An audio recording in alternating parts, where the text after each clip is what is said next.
भगवान श्री कृष्णचंद्र जी ने कंस के धोबी को परम पद दिया, सुदामा माली को बहुत से मंगलमय आशीर्वाद दिए, दर्जी को बहुत से मंगलमय आशीर्वाद दिए और कुब्जा को सुंदर किया। फिर जाकर धनुष यज्ञ में जो धनुष रखा हुआ था उसको भंग किया। तो सैनिक जो रक्षा वाले थे, एक बलराम जी ने टुकड़ा धनुष का ले लिया, एक श्री कृष्णचंद्र जी ने उनको मार डाला। जब कंस ने सुना तो और बलवान सैनिक भेजे, उनको भी भगवान ने मार डाला। जब कंस ने सुना कि श्री कृष्ण और बलराम ने धनुष तोड़ डाला, रक्षकों तथा उनकी सहायता के लिए भेजी हुई सेना को संहार कर डाला और ये सब खेल खेल में कोई कठिनाई नहीं उठानी पड़ी, तो कंस भयभीत हो गया। उसको उस रात नींद नहीं आई। जागृत अवस्था में वो ऐसे अपशकुन देखने लगा जो अपशकुन बताते थे कि मृत्यु तेरी निश्चित है। जागृत अवस्था में देखा कि दर्पण या जल में उसका प्रतिबिंब नहीं पड़ रहा। ऐसे दर्पण में देखे तो प्रतिबिंब नहीं पड़ रहा, जल में देखे तो प्रतिबिंब नहीं पड़ रहा। फिर देखा तो केवल सिर दिखाई दे रहा, धड़ नहीं दिखाई दे रहा। अंगुली आदि की आड़ ना होने पर 2 चंद्रमा दिखाई दे रहे, दीपक की 2 ज्योतियां दिखाई दे रही। उसने देखा कि अपनी छाया में छेद पड़ गया है। कानों में अंगुली डालकर सुनने पर भी प्राणों का शब्द नहीं सुनाई दे रहा। जैसे कानों में अंगुली डालो ऐसे, ये प्राणों का शब्द है। और उसको अपने पैरों के चिन्ह नहीं दिखाई दे रहे, जो चरण चिन्ह बनते हैं।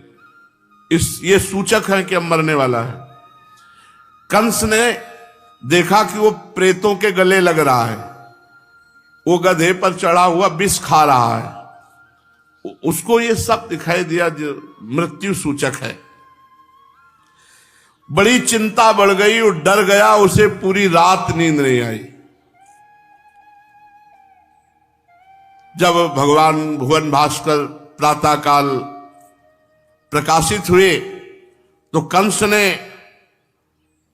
जो बड़े बड़े पहलवान, दिग्विजयी, विश्व विजयी, उन सब के दंगल रचा था, उन सबको बुलाया और कहा श्री कृष्ण बलराम आएंगे, पक्का आएंगे। आते ही उनको घसीट लेना और अखाड़े पे पछाड़ के मार देना। रात भर नींद नहीं आई कि इतने बलवान धनुष तोड़ दिया, फिर उसी से सब सैनिकों को मार दिया, धोबी भी मारा गया, ये सब सूचना पहुंची। राज कर्मचारियों ने रंगभूमि को तो कई दिन पहले से ही सजाया था। प्रातःकाल होते ही तुरही भेरी बजने लगे, फूलों के गजरे, झंडिये, बंधनवार, ये सब सजाया गया था। प्रातःकाल होते ही राज आज्ञा हुई सबको बुला के बैठाला जाए। यथा स्थान पूरी प्रजा बैठी हुई थी अपने अपने मर्यादा अनुसार। राजा कंस अपने मंत्रियों के साथ मंडलेश्वरों के बीच में राज सिंहासन पर जा बैठा, बड़ा भयंकर बलशाली, पर उसके चेहरे पे भारी घबराहट थी। पहलवान ताल ठोकने लगे। जब वो ताल ठोकते तो ऐसा लगता बिजली कड़क रही है।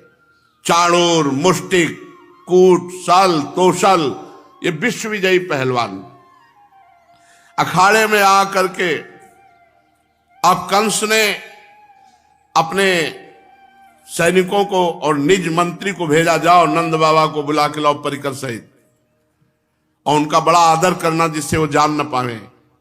जाके बड़ा आदर करके नंद बाबा को बुलाया गया, एक मंच पे बैठाला गया। काम क्रोध आदि महान शत्रुओं को पराजित करने वाले भगवान श्री कृष्णचंद्र जी, ये क्या है?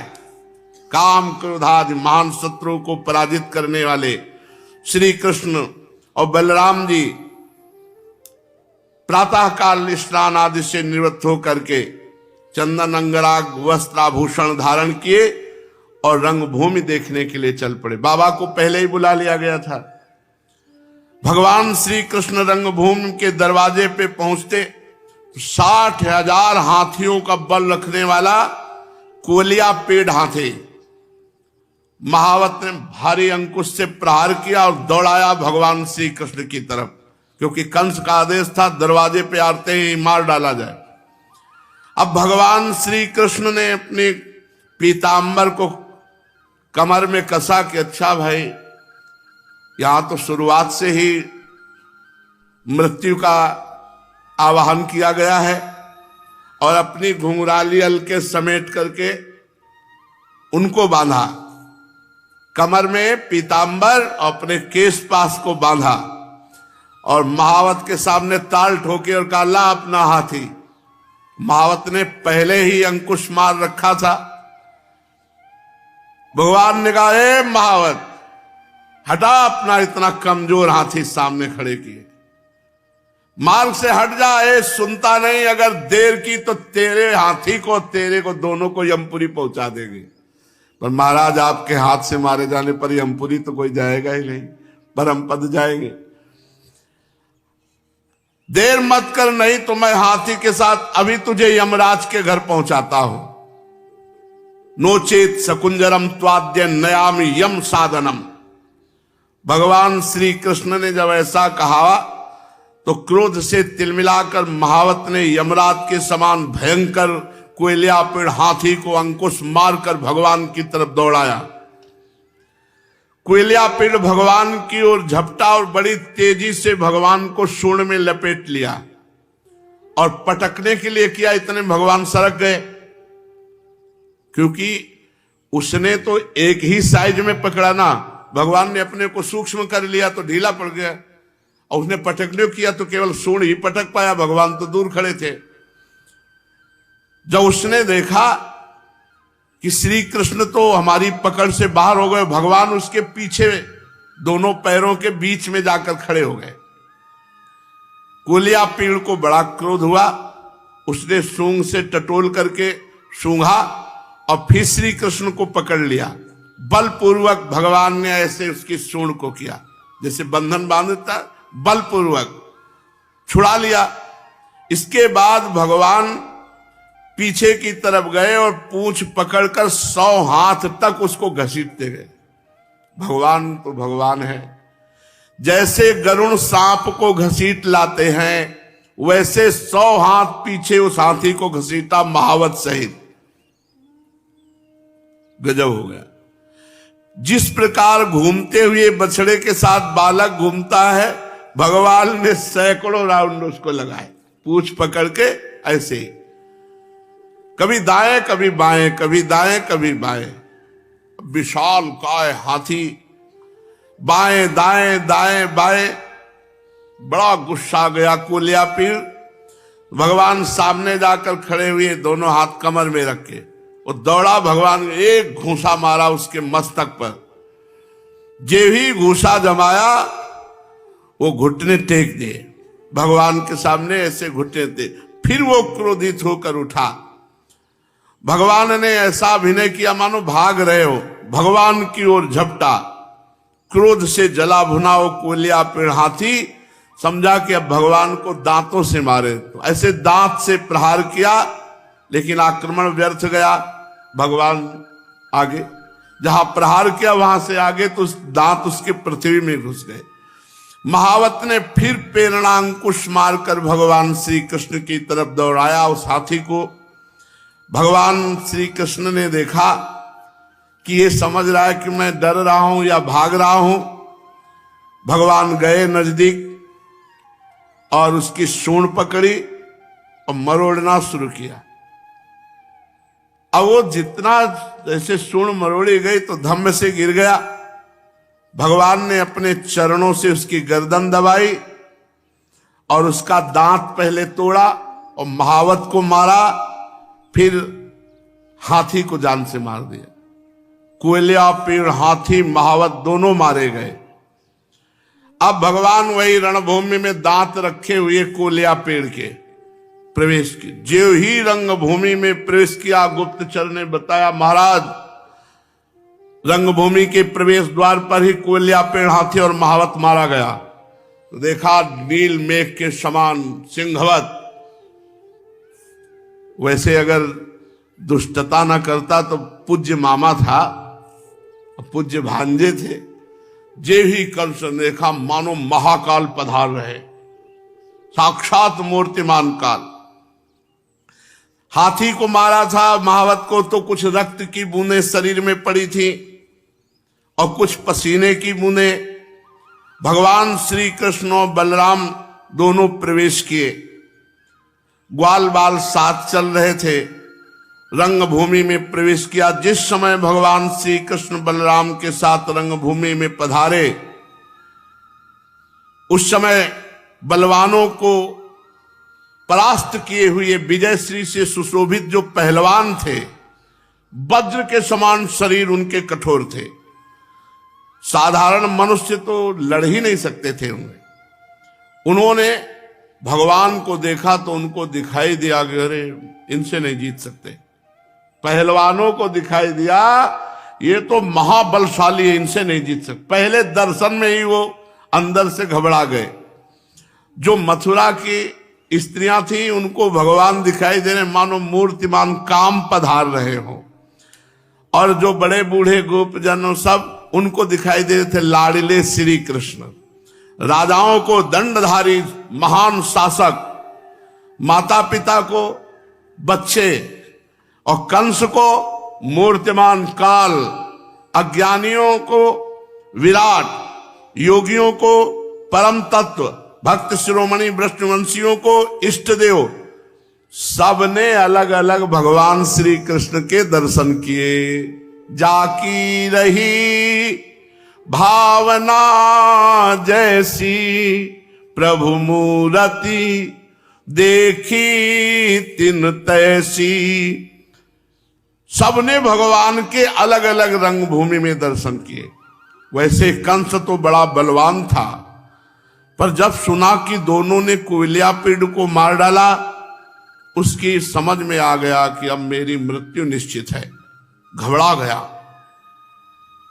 अजान बाहु, सुसज्जित वस्त्र, पुष्पों के हार, आभूषण धारण किए, ऐसा लग रहा था कि दो अभिनय करने वाले श्रेष्ठ नट पधारे हों। जिनकी एक बार दृष्टि पड़ी वह दृष्टि ही लग जाती, यही नहीं उसका मन भी चुरा लेते। दोनों रंगभूमि में पधारे। जितने लोग मथुरा के थे सब पुरुषोत्तम भगवान श्री कृष्ण बलराम को देखकर अतिशय आनंदित प्रसन्न हो गए। सबका मुख कमल खिल गया, उत्कंठा से भर गया, और सब जोर से बोल पड़े जय हो जय हो। कंस जो है घबरा रहा है, मथुरावासी जय हो कह रहे। परीक्षित भगवान श्री कृष्णचंद्र की मुख माधुरी का पान करते करते कोई भी तृप्त नहीं हो रहा है। सब ऐसे देख रहे हैं मानो नेत्रों से पी जाएंगे, जिह्वा से चाट रहे हैं, नासिका से सूंघ रहे हैं, भुजाओं से आलिंगन कर रहे हैं। भगवान का सौंदर्य, गुण, माधुर्य ये सबको निर्भय कर रहा है। सब आपस में बात, ये वही श्री कृष्ण है जिन्होंने अघासुर को मारा। कोई कह रहा है ये वही श्री कृष्ण है, अरे ये 6 दिन के थे तब पूतना को मारा। कोई कहता है अरे ये वही हैं जो 7 दिन रात गिरिराज जी को धारण किए रहे।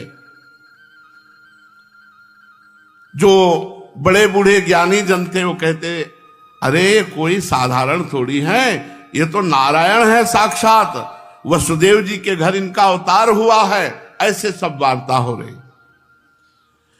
कोई कहता अंगुली दिखा, ये जो सांवले सांवले है ना, ये देवकी के गर्भ से उत्पन्न हुए, देवकी के गर्भ से। हमें पता है जन्म लेते ही वसुदेव जी ने इन्हें गोकुल में पहुंचा दिया था। इतने दिनों तक वे वहां छिप कर रहे नंद बाबा के घर में। इन्होंने ही पूतना, तृणावर्त, शंखचूड़, केशी, धेनुकासुर और भी दुष्ट दैत्यों का वध किया, यमलार्जुन का उद्धार किया। इन्होंने ही गौ और ग्वालों को दावानल की ज्वाला से बचाया, काली नाग के दमन और इंद्र का मान मर्दन इन्होंने ही किया। इन्होंने 7 दिनों तक एक ही हाथ पर गिरिराज गोवर्धन को उठाए रखा। उसके द्वारा आंधी पानी तथा वज्रपात से समस्त ब्रजवासियों को बचाया। गोपियां इनकी मंद मंद मुस्कान, मधुर चितवन, सर्वदा एक रस प्रसन्न रहने वाले मुखारविंद के दर्शन से आनंदित रहती थी। अनायास ही सब प्रकार के तापों से वो मुक्त हो जाता है जो इनके दर्शन पा लेता है। कहते हैं ये यदुवंश की रक्षा के लिए अवतार धारण किए हैं। ये विख्यात वंश इनके द्वारा महान समृद्धि, यश और गौरव को प्राप्त करेगा। ये दूसरे जो श्याम सुंदर के पार्श्व में खड़े कमल नयन श्री बलराम जी हैं। किसी किसी के मुंह से सुना है इन्होंने प्रणम्बासुर, वत्सासुर, बकासुर आदि को मारा है।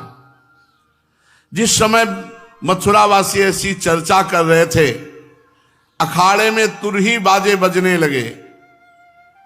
कंस ने इशारा किया अपने पहलवानों को, मार डालो इनको। चाणूर भगवान श्री कृष्ण बलराम को संबोधन करके कहा, नंदनंदन और बलराम जी, तुम दोनों वीरों के आदरणीय हो। महाराज, हमने सुना है बहुत बलशाली हो, आओ जरा दो दो हाथ हो जाए। देखो, प्रजा मन वचन कर्म से राजा का प्रिय कार्य करती है। अर्थात कंस की इच्छा है कि हमारा तुम्हारा द्वंद्व युद्ध हो। आओ हम तुम मिलकर के कुश्ती लड़े और महाराज कंस को प्रसन्न करें। राजा प्रसन्न तो संपूर्ण प्रजा प्रसन्न। भगवान श्री कृष्ण तो चाहते थे कि दो दो हाथ हो, इसलिए चाणूर की बात सुनकर के भगवान ने कहा, चाणूर, वैसे हम भी भोजराज की वनवासी प्रजा है और हम भी इनको प्रसन्न करना चाहते हैं, इसी में हमारा कल्याण है। चाणूर, किंतु हम तो बालक हैं, तुम तो पहाड़ के समान बड़े बलवान पहलवान हो, इसलिए हम लड़ेंगे पर अपने ब्रजवासी बालकों से। तुमसे कौन लड़े, इतने बड़े तुम पहलवान हो।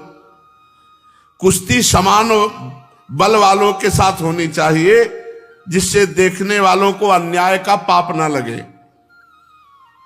चाणूर ने कहा, जी तुम बालक हो, तुम बालक हो। अरे तुम अभी अभी 60,000 हाथियों का बल रखने वाले कोलिया पेड़ को मार के आ रहे, तुम बालक हो। खेल खेल में कोलिया पेड़ को मार डाला, इसलिए बातें मत बनाओ। श्री कृष्ण, तुम्हारी भुजाओं में बल है, आओ मेरे से जोड़ करो। भगवान ने दांती पीसी और कहा कि अभी तुमको भी कंस के सामने पछाड़ पछाड़ कर मारेंगे। मुष्टिक को तो बलराम जी ने पकड़ा और चाणूर को भगवान श्री कृष्ण, ये बहुत बड़े बलवान थे। अब कुश्ती लड़ने लगे, जैसे हाथों से हाथ पकड़कर कुश्ती लड़ी जाती है, उसके पैकड़े होते हैं। पंजे से पंजे, घुटनों से घुटने, माथे से माथा, छाती से छाती भिड़ाकर एक दूसरे पर चोट करने लगे। इस प्रकार दांव पेच करते करते जोड़ीदार को, जैसे बलराम जी ने मुष्टिक को और भगवान श्री कृष्ण ने चाणूर को, ऐसे खेलते रहे भगवान। छोड़ना, पीछे हटना, एक दूसरे को ढकेलना, रोकना, प्रहार करना। दंगल के देखने वाले जितने भी लोग थे सब कह रहे थे ये अनर्थ है, ये नहीं होना चाहिए। कहां इतने सुकुमार बालक श्री कृष्ण और कहां पहाड़ के समान ये चाणूर और मुष्टिक। नहीं नहीं, ये अधर्म है, ये नहीं युद्ध होना चाहिए, ये नहीं होना चाहिए कुश्ती। छोटे बलहीन बालकों से ऐसी आवाजें आने लगी। कंस बड़ा प्रसन्न होने लगा, अब मारे गए श्री कृष्ण बलराम हमारे पहलवानों की पकड़ में आ गए। कंस और सभासद इशारे दिए, किसी की मत सुनो, पटक दो इनको।